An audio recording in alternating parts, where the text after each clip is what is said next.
Agora, por que se fala muito de unidade? Porque só se fala de unidade se o problema é divisão. É divisão. De fato, acho que a gente passou, sobretudo nos últimos anos do Pontificado do Francisco, né? Acho que seja um pouco pela personalidade dele ou pelo estilo de governar, mas por uma linha bem...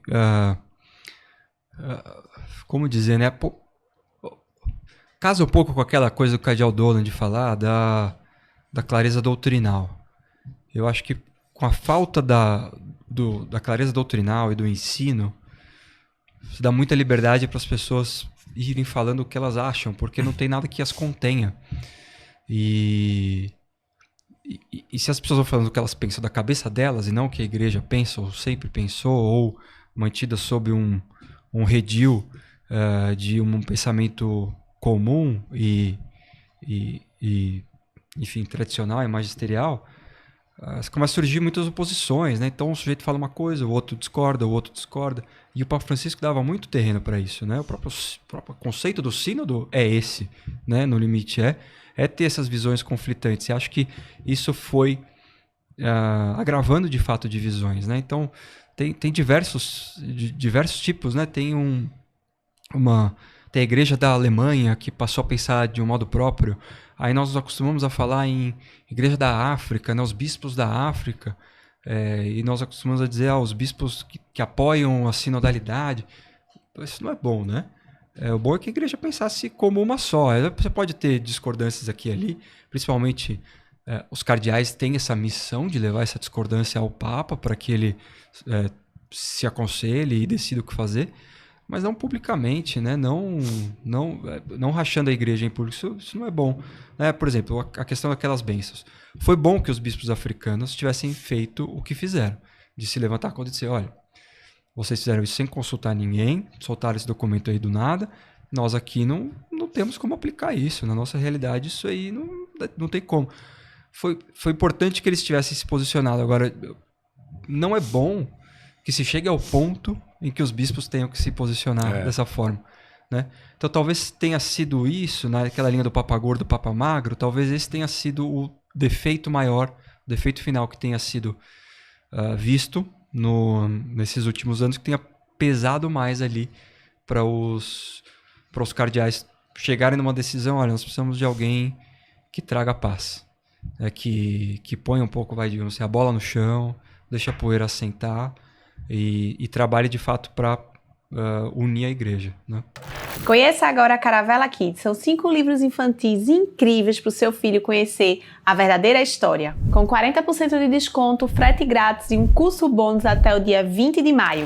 O cardeal Prevost, ele estava na reunião do Burke, antes do conclave, aquela misteriosíssima reunião. Pois é, né? Que o Burke reuniu só para conversar de amenidades. Né? Claro, não. No pré-conclave eles foram trocar indicações de tratorias ali de Roma, né?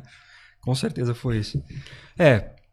Tem um relato, né, de jornal italiano que foi repercutido também por aí, que ele, e um relato pré-conclave, ou seja, não é tentando reescrever o passado, né? Era fonte primária da época, dizendo que o cardeal Prevost foi visto sendo entrado numa reunião lá no apartamento do cardeal Burke. Claro que também tem quem negue. Tem quem diga, bom jornalista também fala assim, olha, não, ele foi visto entrando no prédio que tem o apartamento do cardeal Burke. E não conseguiu, vi um jornalista falando assim, jornalista bom, não conseguiu uma confirmação de que ele estava indo ao apartamento do cardeal Burke. Aí pergunta, quantas pessoas que ele conhece estavam naquele prédio? Por isso, solta o cardeal Burke. Então, mas de fato, né, o cardeal Burke, a gente sabe que ele com o cardeal Sarrat estavam ali como os líderes, né? Será que o cardeal Sarrat teve voto ou não? Capaz de ter tido, sim. Eu li qualquer coisa que ele teve nesses votos de homenagem, né? Que ele teria tido voto, sim. Apareceu em alguns relatos de alguns jornais, apareceu. Ele, Tagle teve voto, Zuppi teve voto, Tolentino teve voto, Avellini teve voto. Nossa, o Zuppi, que era então palpável, nada, né? Sumiu, ninguém fala dele, desapareceu, né? Todos esses falaram de Avellini com voto. Eu vi um comentário bastante interessante, né? Depois eu volta pro cardeal. Aliás, tem a ver com a coisa do apartamento. O jeito foi o seguinte, olha, os a ala mais conservadora, a ala que não queria um Francisco II, digamos assim, de qualquer jeito, está se preparando para esse conclave há 4 anos. A ala da continuidade, pela própria natureza da coisa, começou a se preparar faz 6 meses. Né? Porque, de fato, é difícil preparar uma sucessão sendo situação, porque isso implica você ir contra o seu chefe ali, né? É difícil mesmo, né? Sim, tem lógica. Já para quem é de oposição, entre aspas, não é adequado chamar de oposição ao Papa. Fazendo uma analogia. Colocando em termos grosseiros. Mas a ala de oposição tem muito mais liberdade para se organizar, para tentar. Então, eles estavam preparados para todos os cenários. Eu li esse comentário, se nós chegarmos lá e o Parolin tiver 50 votos, na segunda votação ele não engrenar, nós vamos fazer isso. Se nós chegarmos lá e o Parolin não tiver os votos forem no Tagle, nós vamos fazer aquilo. Quer dizer, eles estavam absolutamente preparados. E certamente um dos cenários era, se ele travar e a opção for um Tagle da vida que nós não queremos, precisamos achar uma solução aqui. E que solução é essa? Cara, não é que o nome do Prevost estava escolhido há 3 anos pelos conservadores, não é isso. Mas eles precisavam durante o conclave, nós temos que descobrir o nome que nós vamos usar se chegarmos nessa situação. Talvez tenha sido nesse contexto que provavelmente o cardeal Dolan, que é americano tanto quanto o Burke, deve ter dito, olha, eminência, eu tenho um nome aqui que pode, que é justamente o que o senhor está pensando aí. Posso apresentar para o senhor? E deve ter levado lá o cardeal Prevost para... Porque uma coisa curiosa também, as sutilezas do conclave, né? O cardeal Prevost trabalha na Cúria, certo? Ele era o secretário dos bispos. Onde ele mora? Dentro do Vaticano. Ele não era visto circulando. Porque quem circulava? Os cardeais que moram fora do Vaticano. Que iam para as congregações e tinham que sair do Vaticano para ir para... Os brasileiros iam para o Pio brasileiro, os americanos iam lá para o argentino, acho que a paróquia deles é a São Roberto Bellarmine, enfim. Todos que vieram de fora tinham que circular. E era naquele momento andando na Praça São Pedro, ou indo pegar um café, indo na tratoria, que os jornalistas iam lá de abutre, né? Perguntar, fazer perguntas. O cardeal Prevost morava no Vaticano. Então ninguém via ele. Ele estava nas sombras, né? Então, como convém para um papado. Exato. Foi Os ótimo. outros é que tem que se mexer, não apareçam aí, Então isso foi bastante conveniente também. Não era um nome que... quem que é esse aqui que passa toda hora aqui? Pergunta, cardeal, o senhor vai votar em quem? De fato, mostraram lá o repórter atrás dos cardeais correndo. Tem uma coisa indelicada, né? Uma coisa assim. O Pizzaballa, né? Diz que teve esse comentário, né? Diz que o Pizzaballa era um nome que agradava muito, mas ele era muito novo e ficou, parece que, muito politizado. Ficou muito vinculado à questão da guerra e eles não queriam isso. Não queriam que iniciar esse novo papado como um papado marcado pelo tema da guerra no Oriente Médio. Como também seria inconveniente um papado da Ucrânia, né? Também. Muito ligado à questão oriental ali. Então, o que está se entendendo foi isso. Então, a gente viu ali, pelo comentário do cardeal Czerny, né? Não sei pronunciar o nome dele, Czerny, pré-conclave, ele não queria essa coisa da unidade. Ele falava, não, a unidade é um false flag, né? Uma bandeira, parece um nome bonito, mas isso quer dizer reversal, né? Isso quer dizer retroceder. E retroceder porque ele quer essa sinodalidade e não vai deixar de ter. Todos os outros falando em unidade. E aí agora Papa Leão falou de unidade em diversos momentos, inclusive ontem, na homilia inaugural, né? No sermão da missa inaugural, falou muito de unidade. Muito, muito mesmo. Que é um sermão tido como um programa de governo, né? Claro que a bênção, as primeiras palavras importam, etc. Mas esse sermão, que é um sermão feito 10 dias, nesse caso, foi feito 10 dias depois da eleição, né?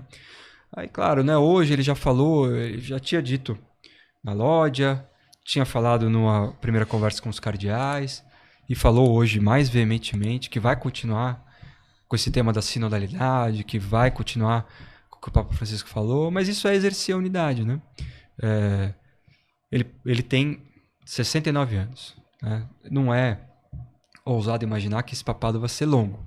Estou falando aí de 10, 15, 20 anos de papado. Ele não precisa ter pressa, né? Para impor as ideias dele, para pôr o que ele acredita. De fato, pode ser que ele seja a favor da sinodalidade, mas ele não é igual ao Papa Francisco. Isso já ficou muito claro. Que ele não é igual a personalidade da pessoa importa. Mesmo que ela tenha feito um grande compromisso, um grande acordão ali no pré-conclave, como que ela vai sustentar essa personalidade falsa durante 20 anos? Não tem como, uma hora se revela, digamos assim. Vamos ver o que vai ser a sinodalidade na mão dele, né? Não dá para saber ainda. Às vezes ele se mostrou nesses primeiros dias muito aberto ao diálogo com os orientais, tanto os católicos quanto os ortodoxos, né? Se encontrou hoje com o patriarca Bartolomeu, enfim. É um tema que parece caro a ele. A questão da unidade, também com os cismáticos aí. Bom, os cismáticos têm uma ideia de sinodalidade absolutamente diferente Totalmente do que o Papa diferente, Francisco imprimiu como sinodalidade. Não, e se a outra ideia história. de sinodalidade dele for mais parecida com a dos orientais? Nós não sabemos. Não tem como saber. Não tem como saber. Tem muita analista aí que já adivinhou como é que vão ser. Já sabe como é que vai ser o pontificado, já sabe a data do próximo, já sabe tudo. É uma categoria nova de historiador, né? Porque o historiador, ele analisa o passado, né? Escreve o que aconteceu, né? Então ele coloca as coisas em perspectiva, faz comparações com outras épocas. Agora surge a categoria do historiador do futuro. Do futuro, né? Já adivinhou tudo que vai fazer. É. Ele vai fazer isso, vai fazer aquilo. Então é que nem economista, né? Economista é a arte de prever o passado. Né? É olhar para o passado e dizer o que... Agora tem o historiador do futuro, que é o sujeito que ele faz a análise do que não aconteceu ainda. Não tem como saber, né? Não tem como saber. Todos vão errar, claro. Claro. Porque, todo mundo erra. O horizonte de possibilidades é maior do que a nossa imaginação. Sem dúvida. E as coisas vão interagindo, as coisas, uma atitude gera uma consequência que vai interferindo, que vai acontecer depois. Não tem como saber. Simplesmente. Porque agora vai entrar um processo de muita pressão, né? Pois é. Isso tem acontecido. ONGs, né? Os famosos lobbies, pressões das nações, dos cardeais. Ele vai sofrer muita pressão. Da mídia, né? Mídia. Mesmo da própria hierarquia da igreja, porque, veja, se é um nome que era mais conhecido, com mais, digamos assim, né, com uma mais, não é nem mais conhecido, mas talvez mais reconhecido, talvez isso não acontecesse. Mas ele, por ser uma figura quase que periférica ali nas discussões, né? Tem um primeiro movimento aqui que é de saber quem é esse homem, né? Que virou papa. Aliás, quem é ele? Pois, não. E aí, o que se vê acontecendo muito? Todo mundo tá falando, o que soa é que todo mundo quer impor uma agenda nele. Né? Dizer assim, não, então o cardeal Miller vai dizer, não, o Papa Leão vai fazer isso, tenho certeza.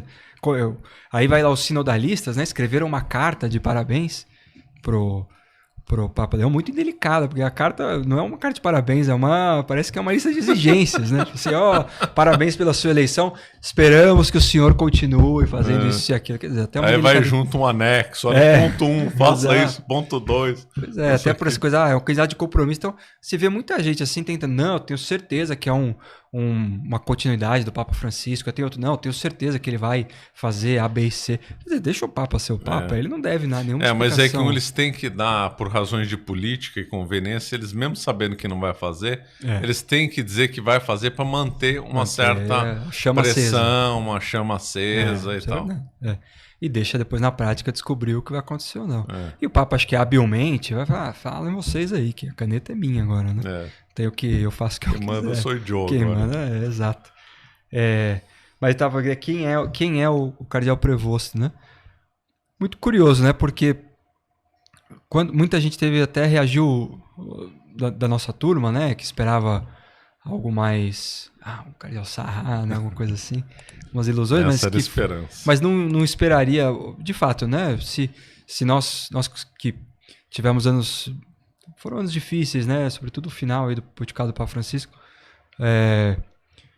Quando veio o nome de um cardeal da Cúria, né? Você imagina... Mas, bom, não escolheu o nome de Francisco II. Poderia ter escolhido, não escolheu. Já é um sinal. De fato, ele não... De cara, nós imaginaríamos que ele fosse ter bastante continuidade com o Papa Francisco por ter trabalhado na Cúria, né? Ele fez menção ao Papa, né? Fez muitas, né? Fez ontem, né? Essa coisa que já virou meio tradicional, de 50, 60... Tradicional, de 60 anos é uma brincadeira, né? Contradição em termos, né? Mas essa coisa que tem agora de 60 anos para cá de canonizar o Papa Santo Súbito, né? Ontem ele comentou, o Papa Francisco que está em heaven, né? Que está no céu, né? É até ruim, né? O Papa falou que o Papa Francisco está no céu. Melhor não acreditar, sigam rezando aí por ele, né? Não parem de rezar, não. A última coisa que eu ia querer se eu estivesse no purgatório é que achassem que eu estava no céu. Fiquem rezando aí por mim, não parem de rezar. Para que espero que ele esteja no céu, mas se a alma dele estiver no purgatório, nós temos que continuar oferecendo nossas orações para que ele saia de lá o mais rápido possível.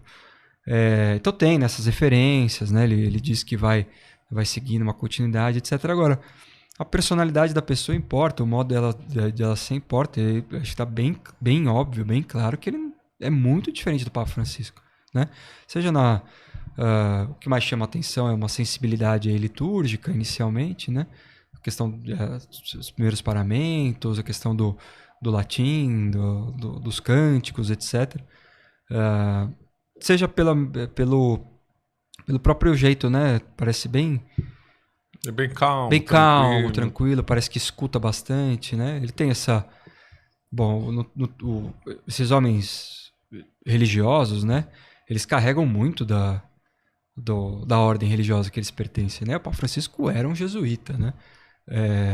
Se dizia, né, que os jesuítas o superior dos jesuítas era o Papa Negro, né? O Papa Negro. Porque o hábito deles é preto, né? Então você já tem o Papa Branco, que é o Papa de verdade, e o Papa Negro, que é o chefe da outra ala da igreja ali, né? Que aliás falaram que foi o primeiro milagre do Papa Leão, né?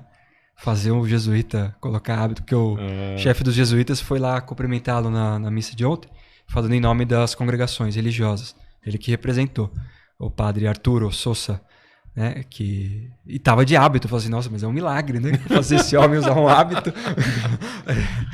Que ele não há registros dele de hábito. E aí até alguém comentou, olha como as coisas devem ser, o Papa Branco e o Papa Negro. Isso, né? Diziam, né, também que antes do Papa Francisco, né, por que o jesuíta nunca foi Papa? Eu falei assim, não, porque o Papa não tem superior, né? O jesuíta precisa ter um superior para controlar. Então o Papa Francisco tinha essa personalidade bem jesuítica mesmo, né? Bem típica. Como é um jesuíta? É como era o Papa Francisco, tá explicado. Né? Tinha bastante... Temperamental. Bem prático, né? Muito mais vinculado ao pragmatismo, muito maior do que... enfim. E o Papa Leão parece ser de fato um agostiniano, né? As coisas que ele fala estão muito permeadas, né? Com o modo de pensar de Santo Agostinho, né? Então ele falou no sermão, até sem mérito nenhum, os cardeais me escolheram como sucessor de Pedro, quer dizer, uma frase bem agostiniana, né? Ele falou uma frase que é de Santo Agostinho na Lódia, né? Como que era?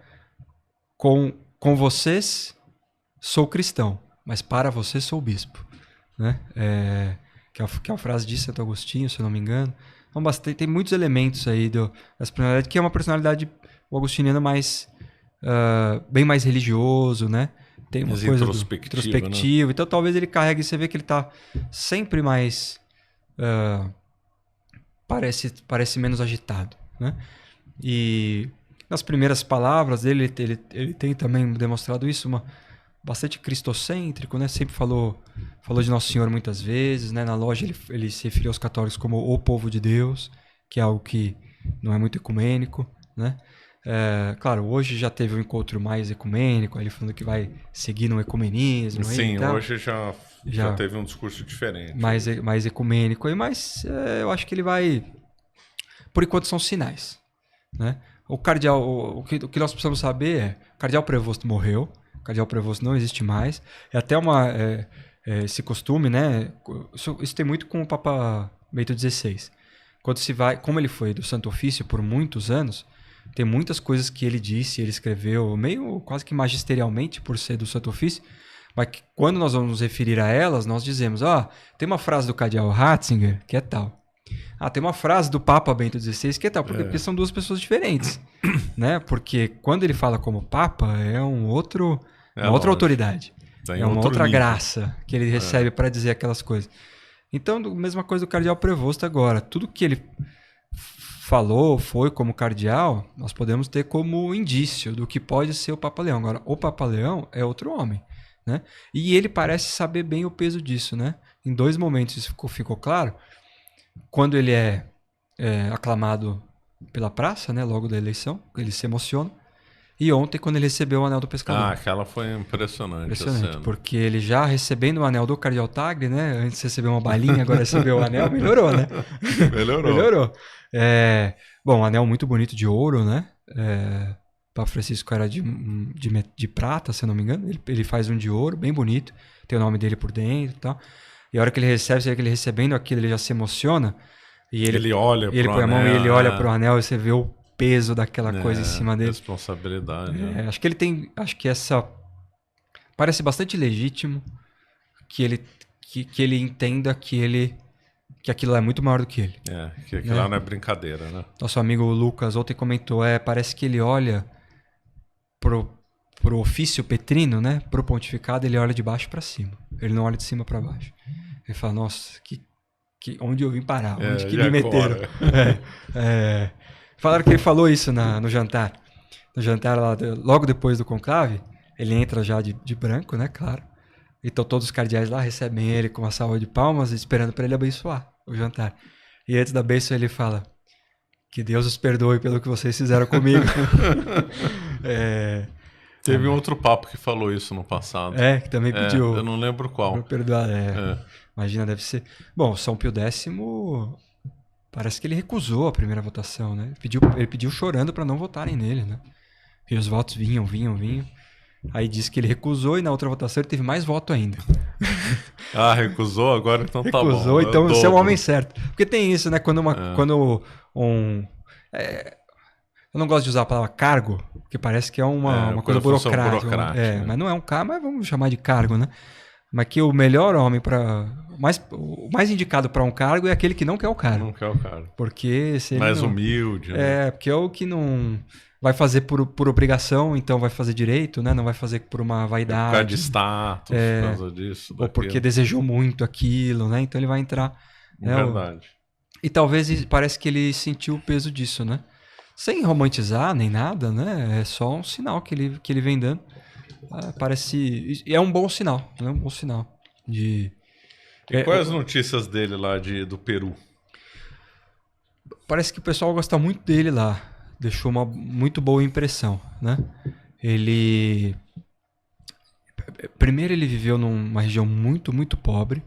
Mas tem relatos assim de que era de dormir cama no chão, sabe? Colchão no chão, assim.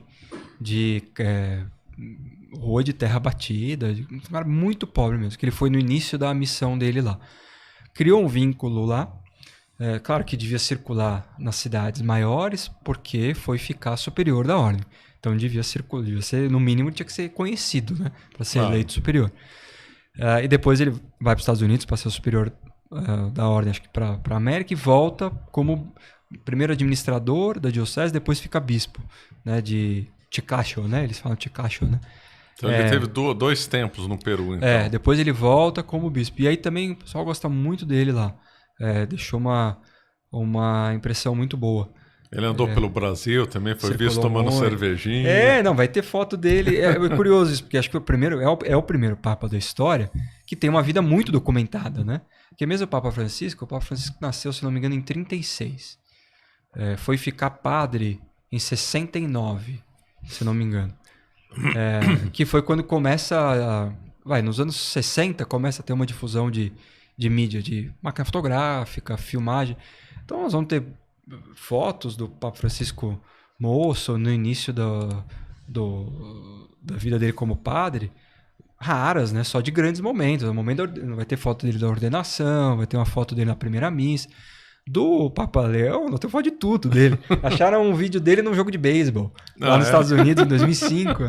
Engraçado porque é na final do campeonato do time de Chicago. Ele vai lá, acharam no meio do torcida o Papa ali. E é o time lá, é o time dos pobres de Chicago. Tem 2 times de beisebol de Chicago. Tem um time que é o da elite e tem um time que é o dos operários, dos pobres, que é o time que ele torcia. Que parece que ele era de um bairro pobre também lá de Chicago. Só que o time é muito ruim, historicamente, né? Então ele foi para essa final e nunca mais foi para a final. Aí quando saiu esse videozinho, postaram esse vídeo, o Papa lá no jogo de beisebol, né? Na época era o Father Bob ainda, né? Não era o Papa. Alguém falou, tá vendo? Foi mais fácil um torcedor desse time ficar Papa do que o time voltar pra final. É algo altamente improvável. Você tem que um torcedor aqui vai ser o Papa um dia. Mas ficou... Então tem muita foto, muito registro dele. Então tem ele no Brasil comendo frango com quiabo, tem ele andando de burrinho, tem ele em aniversário. Fala que... Se alguém ouviu um jeito comentando, olha, se preparem porque vai ter uma enxurrada de foto do Dom Prevost com as vovós do Peru. Porque toda senhorinha, imagina, com o bispo, pede pra tirar uma foto com o bispo. Claro. Né? Então imagina que agora virou a foto do Papa ainda por cima. Então os que tem lá, vai ter registro dele de monte lá. E a história dele ser do Partido Republicano? Vazou isso daí, que tinha um registro, né? Porque a coisa dos Estados Unidos lá é meio... Bom, ele é público, né? Esse registro, lá em Chicago ele votava no... Ele estava registrado como... Porque acho que quando você se registra para votar, você pode dizer que é independente.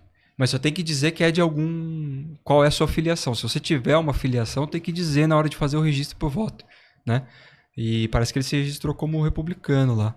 É curioso, porque na conta do Twitter dele que apagaram, até porque ele morreu, né? Dr. Prevost morreu. A conta dele é Dr. Prevost. A conta era essa? E aí tinha até um username, né? Tinha até um jornalista que falou assim, nossa, Dr. Prevost me retweetou há não sei quanto tempo. Será que isso aqui é um... Que honra, né? Vale como... Se ele ficar santo, vale como relíquia, será isso aqui? Mas apagaram a conta, agora a conta é Pontifex, mas a conta ficou aberta uns dias, ela foi todo mundo pesquisar. E tinha umas mensagens lá dele contra a política de imigração do Trump, contra o J.D. Vance. Então, assim, aparentemente ele não era... Tinha uma inclinação, essa filiação aos republicanos, mas aparentemente ele é católico, né? Ele não é nem republicano nem democrata. Agora, tem aquele irmão dele, esse irmão dele vai dar problema ainda. Né? Esse irmão. Porque é um Florida Man, né? No último, né? Então eu falo assim... mas assim, o papo foi dia 8, mas sei lá, no dia 10 já tinha entrevista dele na TV americana. Meu irmão não é o woke, não. Meu irmão é contra isso aí tudo. Tá. Não, seu irmão é o Papa, o senhor não fala nada, fica quieto. Um silêncio obsequioso aí ele vai ser. Mas ele foi agora na missa, ele tava lá. Ele só tem esse irmão ou tem mais? Tem um outro irmão mas que não apareceu muito. O que aparece mais é esse, acho que é Louis, se eu não me engano. É muito curioso, tem uma matéria assim que ele é eleito. A Globo fez isso também. Quando o Papa XVI foi eleito, um dos jornalistas que cobriu a Europa não estava em Roma. Ele estava meio em qualquer lugar no meio da Europa para ir para a cidade do Papa. Se o Papa fosse europeu, o Papa for francês. Se o Papa for italiano ou escola, é de Milão, corre para Milão. Se o Papa ele é o favorito, então fica por lá. Se for francês, corre para a França, para ter uma matéria na cidade do Papa. E aí ganhou o Papa Bento XVI.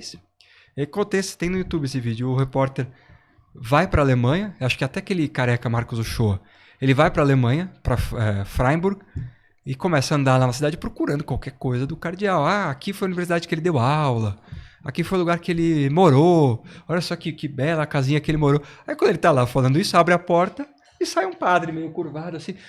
O senhor conhece o senhor sabia que o Papa morou nessa casa? Eu sou irmão do Papa, como assim?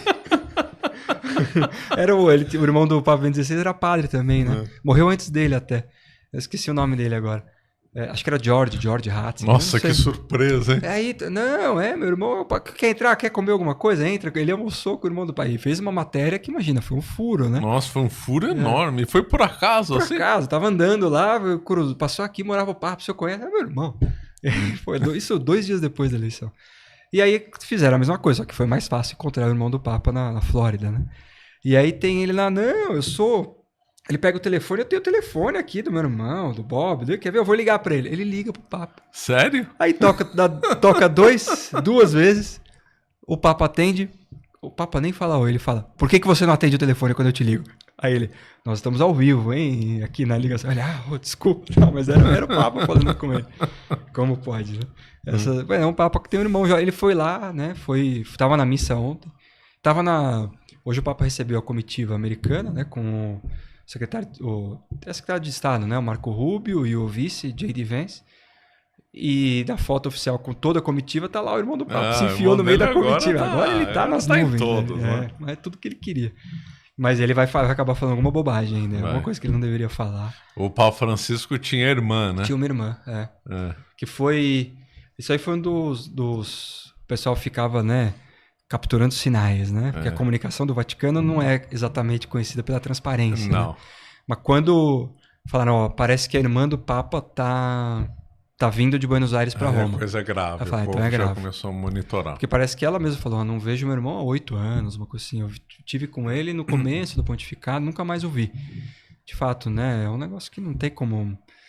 O homem é um homem que, ó, se o padre já morre pro mundo, imagina o Papa, né?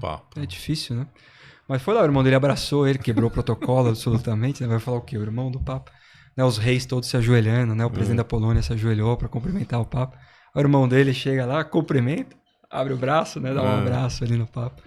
Porque tem uma coisa, né? Você não encosta no Papa, né? O Papa encosta em você não. Se ele permitir, né? Mas o irmão dele tinha licença poética ali. Ele é filho de... Isso é curioso, né? Também contribui, né? É filho de... Não sei se imigrantes diretos, né? Mas os pais não são americanos acho que a mãe, se não me engano, de origem espanhola e o pai de origem francesa. E ele nasceu ali na periferia de Chicago, então tem um Papa... Pessoal, logo quando saiu, né, o nome dele, olha lá o Trump emplacou o Papa. Nada a ver. Mas de qualquer forma é incomum na história, porque é americano, agostiniano, mora no Peru, é um caminho diferente. Muito diferente. Eu me lembro que a gente comentava lá que, bem lá no começo, antes de fazer o podcast, a gente falava assim, não, próximo Papa tem jeito de ser italiano. Italiano, com certeza. Vai ser gente da Cúria, os italianos vão se reunir e falar, não, Papa tem que voltar para a Itália, chega dessa história de estrangeiro, isso aqui não está dando certo. Acho que antes do João Paulo II, acho que foram quase 500 anos de Papa italiano, né? Ele foi o primeiro que quebrou e aí tá numa sequência de 4 já não italianos, né? Será que os italianos perderam essa guerra para sempre? Não, o próximo vai ser italiano. Já afirma agora, né? Não, então o próximo não vai ser italiano. Se a gente bater que é italiano, não vai ser. Mas curioso, porque também tem isso, né? Não, tem que ser um italiano, tem que ser... Mas ele era da Cúria, né? Ele era da Cúria. Que é uma coisa que alguns levantam, ficam meio ressabiados, né? Porque tiveram nos últimos anos, sob o comando dele ali no dicastério dos bispos, alguns problemas, algumas injustiças com alguns bispos, etc., executados por ele, como cardeal. Alguém pode colocar como atenuante que, bom, ele cumpria ordens ali, né? Mas, de fato, ele... Até comentei com a madre essa expressão, né? Ele era mais um carrasco do que um juiz. Tá cumprindo uma determinação. Agora, quem faz determinação é ele. Vamos ver. Acho que essa é um pouco a postura, né? Vamos deixar ele fazer as coisas. Você acaba de assistir um corte do Caravelas Podcast. Na tela está aparecendo o episódio completo e outro corte. Muito obrigado pela atenção.